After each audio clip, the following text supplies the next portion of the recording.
Interacting with media persons in the national capital, CPIM leader Sitaram Yechury today said people of the nation want an alternative to the BJP and the Congress, and so none of them will get a clear majority in the Lok Sabha polls. He added the possibilities of third front government are high. Yechury said people have become more conscious and there has been a lot of campaigning which encouraged people to come out and vote. He added the high voter turnout this time is a sign that people want the UPA to be thrown out of power.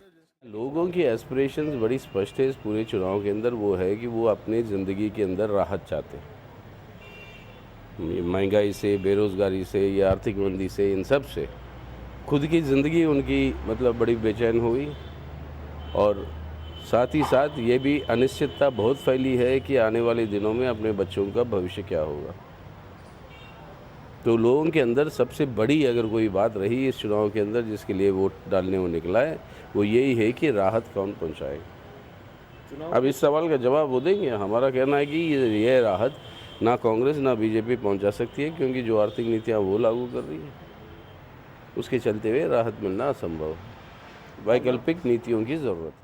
Speaking about the third front, Yechury said that if any such coalition is formed after the elections, then the main motive will be to come out with alternative policies to provide relief to people. ये चुनाव से पहले, चुनाव बिना चुनाव के भी और चुनाव के दौरान हमने ये बात स्पष्ट किया कि जो भी एक वैकल्पिक मोर्चे का गठन होगा वो अपने देश का इतिहास रहा है कि हर समय जो एक मिलीजुली सरकार बनी केंद्र में, जो गठबंधन उस मिलीजुली सरकार को बनाया, वो गठबंधन का निर्माण हुआ चुनाव के बाद ही।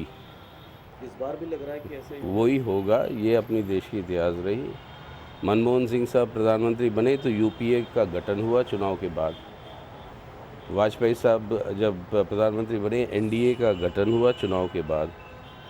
देवेगौड़ा साहब जब प्रधानमंत्री बने यूनाइटेड फ्रंट संयुक्त मोर्चे का गठन हुआ चुनाव के बाद। तो इस बार भी चुनाव के बाद ही होगा और वो होने की पूरी संभावना है, उसकी कोशिश हम कर रहे हैं।